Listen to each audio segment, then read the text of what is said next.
I'm really excited to say that I'm here with Kathi Sohn, the author of You Made It Up, Now Stop Believing It, which has to be one of the most intriguing titles I've come across in a while. So, Kathi, your book covers an important topic that really was your husband's life's work. And I know you had worked closely with him for years, but tell us a little bit about how you came to write the book after his death, while you were taking care of your kids and still grieving, and why it was so important for you to get this work out. Yes, of course. So before David passed, of course, I had worked with him for 25 years that we were together, because when we first met, he had been doing this work for several years, had loads of data on working with clients, and he was just starting to write his book on the work. And at the urging of a lot of his clients, they said, wow, this is so powerful. You really got to be able to capture this. And so I fell in love with the work. I used it for myself for a few issues that helped me to work through that I had never been able to really work through before. And I always knew that after I retired from the federal government that I wanted to work with him. I wanted to say, okay, now new life, and I can finally work with you. I knew that my government work made an impact, but I felt like a cog in the wheel and kind of distanced from where the impact is. And David was helping people to heal and to improve their lives. And I really liked the idea of that. So I've always been very, very interested in the work. But then when David went downhill, his health went downhill very quickly and we lost him, I knew that one day I wanted to do his work, but I had to stop right at that point and sort of go into a tactical mode because it was just before the pandemic. I was stationed in Hawaii and I needed to sell a house and buy a house in the middle of the pandemic because I realized I had to retire. It was very expensive to get childcare over there. I found myself newly a widow, a single mom. The schools started closing, and then it wasn't worth it for me to work and pay about as much for a day of childcare almost as for working. And so for about 18 months, I was in that transition period. And early in 2021, I looked up and I thought, we're kind of settled in and it's time for me to figure out, what do I want to do? And I started really working. I wasn't anywhere near writing a book at that point. I wanted to make sure that the groundwork was laid. We had already had a website. So there were a lot of things in place, but we had never had the time to really do the online promotion that now I could do full time. So I spent about almost 2 years really working that, maybe a year and a half. And I realized as I started stepping into the role, it was very much a transition for me because David was the leader. He was always the one in front of the camera, the one talking to the big group of people. And I did the support behind the scenes. And it was a real transition and growth process for me. And writing the book seemed like the best thing for me to do, to really now put myself forward as the master of this work. And so the rest is history. Was the writing difficult or did that come easily? Writing came easily. I've always enjoyed writing. I've always been good at it. I can remember my earliest years of writing poetry, and I've always loved to write. I think that really the most challenging thing was what I had just mentioned, was thinking about, okay, how do I want to talk about the work? I took a completely different approach by taking client case studies and turning them into interesting stories to learn about the work through their lives, through their eyes. What were the issues they faced? How did the work help them? And to lay it all out with myself, again, deciding how should this be. So I think the most difficult part was going through that sort of inner transformation within myself. And then, of course, it was writing without interruptions because I have 2 very energetic children.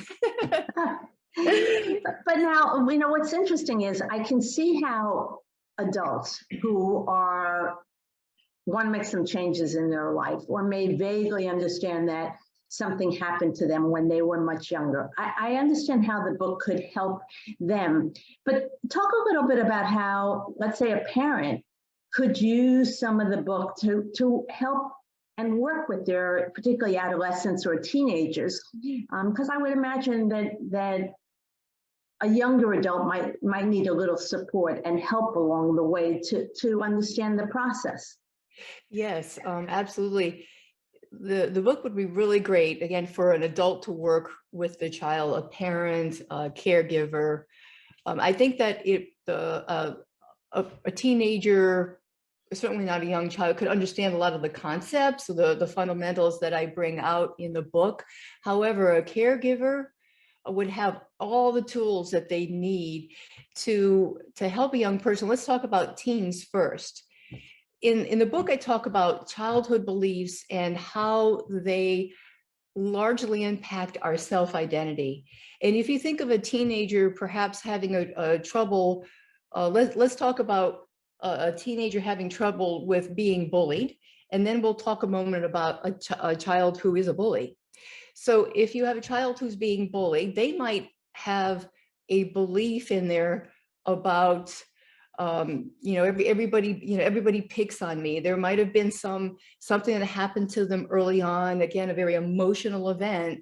And there has to be a match between what's going on for the victim and what's going on for the perpetrator, right? So there's an energetic match, and I talk about that in the book.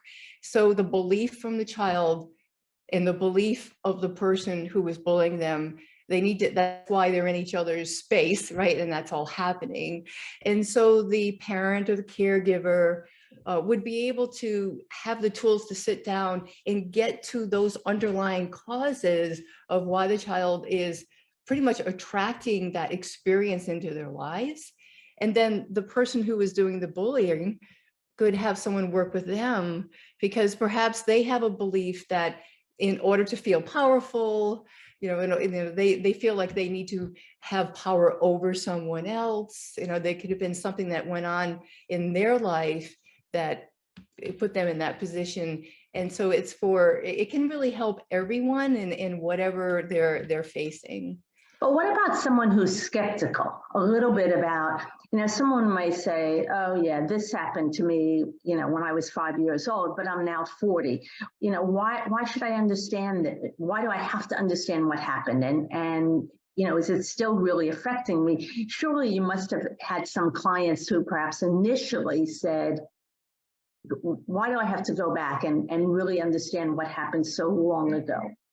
And yet that's the heart of your work, really, is the impact of some traumatic event from our childhood or even when we were babies. Yes, absolutely. I can well understand that. And I actually took the approach of writing the book of, let's assuming everybody's a skeptic, to be able to lay it out in a way that would bring someone along with the ideas. And so again, starting from those client stories, it's like, this is a person who's having an experience that I think everybody could relate to. So 5 different stories in the beginning, very, very common types of experiences.